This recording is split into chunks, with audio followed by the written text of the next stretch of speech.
on Global Television. I am Ramsey Enoch. A quick reminder that Global Television is on DSTV channel 365 and Star Times 276. You can download the Global TV Nigerian mobile app for Android and iOS devices to keep track of our broadcasts and key stakeholders to prioritize sustainable vaccine financing in Nigeria. Speaking at a press conference in Abuja, the organization praised the federal government's progress in addressing vaccine financing gaps, especially the allocation of over 231 billion naira in the 2025 national budget for immunization, malaria vaccination, and vaccine tracking. Queen Agaba has details.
And local government and relevant stakeholders to actively support vaccine financing. The organization emphasizes that a healthy population drives economic growth. We are not just implementing yet another project. This project is a passion for Vaccine Network because we are advocating for the lives of these children. So we are pleading and urging the government of Nigeria. Yes, we know that funds might not be enough, but we also know that our government is capable because they are absolutely interested in the health sector. The organization further appealed to the federal government to release all pending allocations for immunization service in the country and ensure timely disbursement and sustainability. For Global Television, Queen Agaba reporting. The United States-based Institute of Law Research and Development has called on President Bola Tinubu to reverse the suspension of Governor Siminalayi Fubara of Rivers State, warning that failure to do so could irreparably damage his legacy. The institute said such a decision undermines democratic principle and threatens Nigeria's constitutional integrity.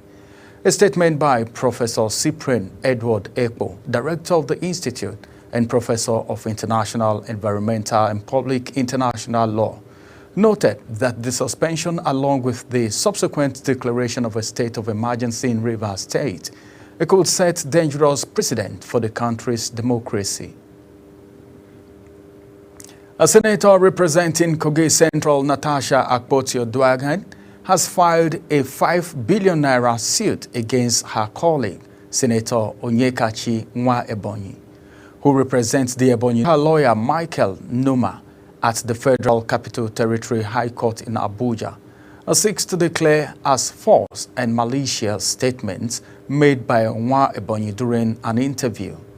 According to the suit, Akpotio-Duaghan asserts that Nwa-Ebonyi described her as a gold digger, habitual liar, and a habitual blackmailer during the interview.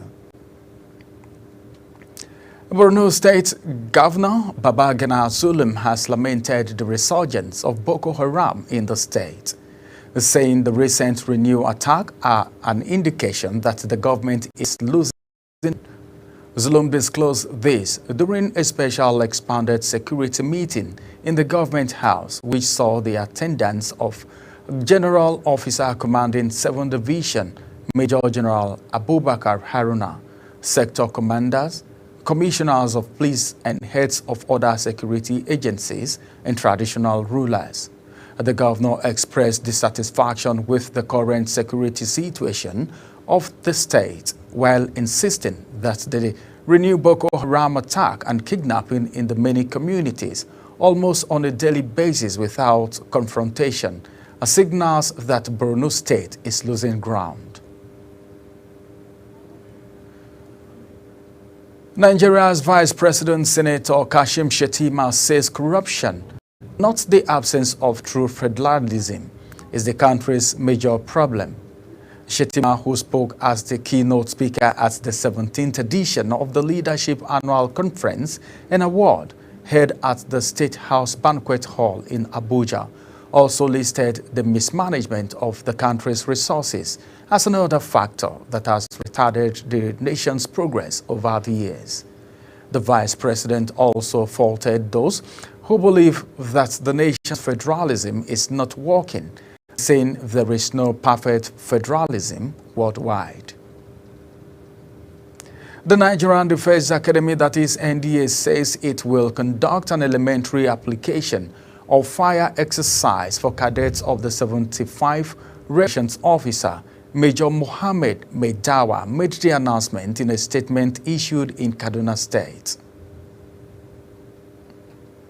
The Presidential CNG Initiative, PCNGI, announced its plan to deploy 150 new compressed natural gas, that is CNG, refilling stations across the country in the next 18 months. In a press conference held at the Presidential Villa in Abuja, the Chief Executive Officer of the initiative, Michael Oluwagbemi, noted that the Oluwagbemi, referring to the planned deployment of the 150 new CNG refining stations, said, "The further bolster this base infrastructure, we have opted out private sector partners to deploy over 150 new refueling locations in the next 18 months.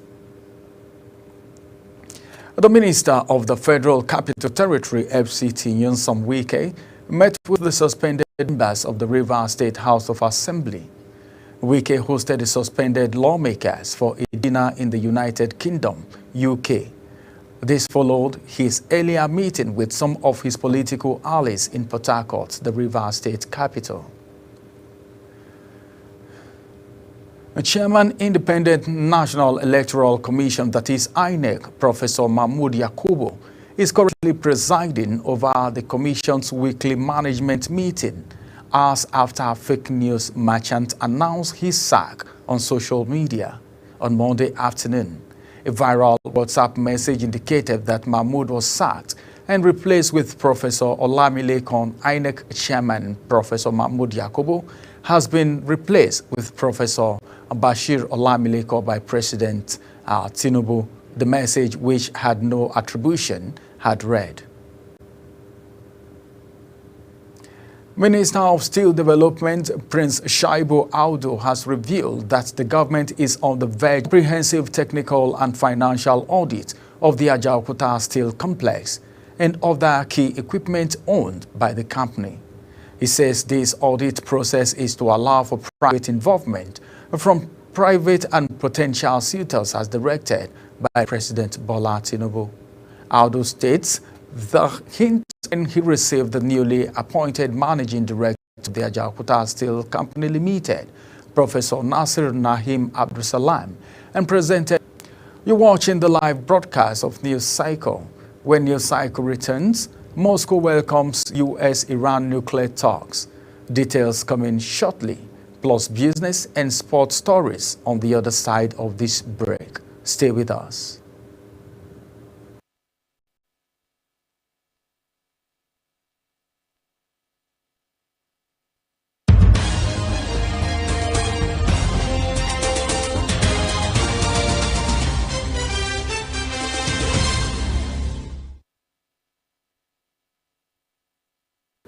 In business, the United States trade representative criticized Nigeria's import ban on 25 categories of goods, claiming that the restriction limits market access for American exporters. This came shortly after President Donald Trump introduced tariff on goods entering the United States. With Nigeria facing a 14% deficit, President Donald Trump has both positive and negative impact on the Nigerian economy. While the federal government will be counting losses due to its inability to make enough revenue from crude oil, the masses will enjoy cheaper fuel at the pumps. And now on the foreign scene, an official says heavy downpour in the Democratic Republic of Congo's capital, Kinshasa, have killed around 30 people while wreaking havoc across the Central African megacity. After the rain poured down overnight from Friday to Saturday, rising waters devastated several outlying and improved suburbs of the metropolis of some 6 million people, with some residents forced to navigate the street by canoe. President Felix Tshisekedi has visited the victims in a gymnasium in Kinshasa. The victims reportedly either drowned or were killed when the walls of their homes collapsed. Shuttered storefronts line empty streets in East Jerusalem and the West Bank as Palestinians hold a general strike demanding an end to the Israel-Hamas war in Gaza. Shops, schools, and most public administrative offices are closed across the West Bank. A coalition of Palestinian political movements, including rivals Fatah and Hamas, called the strike to protest what they describe as genocide. In East Jerusalem, the usual bustling commercial Saldim Street is also empty. Moscow welcomed upcoming nuclear talks between the United States and Iran after Washington and Tehran made the shock announcement that high-level discussions were scheduled for Saturday. U.S. President Donald Trump says the United States is starting direct talks with Iran over its nuclear programs during a meeting with Israeli Prime Minister Benjamin Netanyahu. And now from the world of sport, referees at this year's Club World Cup were equipped with power and body cameras and instructed to implement new rules to cut down on time wasting by goalkeepers. According to the announcement that came from FIFA, the use of the cameras will be on trial basis after they were approved last month by IFAB, the sports lawmakers. The chairman of the FIFA Referees Committee, Pelunge Colina, says the use of the body camera is to offer the viewers a new experience in terms of images taken from a perspective, from an angle of vision which was never offered before. Atlanta coach Gianno Peri Gasperini has admitted that he mistakenly told the fourth official to take off Ademola Lookman instead of Edison in the 1-0 loss to Lazio on Sunday. Lazio lost their 7th game of the Serie A season when they fell to Lazio at the Gewiss Stadium. The reigning UEFA European League kings played well for most of the encounter, but Gustav Istaskin's goal from Fisayo Dele Bashir assist was just enough to seal the win for Lazio. Lookman has been a consistent performer for the Atlanta side this season, but he failed to produce the goals for his club against Lazio in his 74 minutes of action. When he was subbed off, he seems visibly angry. The Toronto Blue Jays and Vladimir Gurit Jr. have agreed to a 14-year, $500 million contract extension, multiple media outlets reported. The deal leaked reportedly include not differ money, making it the second most valuable contract in present value in the majors, surpassing only by Juan Santos' 15-year, $765 million deal reached in December. And that's it on Global TV News Cycle. A quick reminder that Global TV is on DSTV channel 365 and Star Times channel 276. You kindly follow us across all social media platforms now showing on your screen using @Global TV NG. You can download the Global TV Nigerian mobile app for Android and iOS devices to keep track of our broadcast. I am Ramsey Enoch Agbo. Thank you for watching.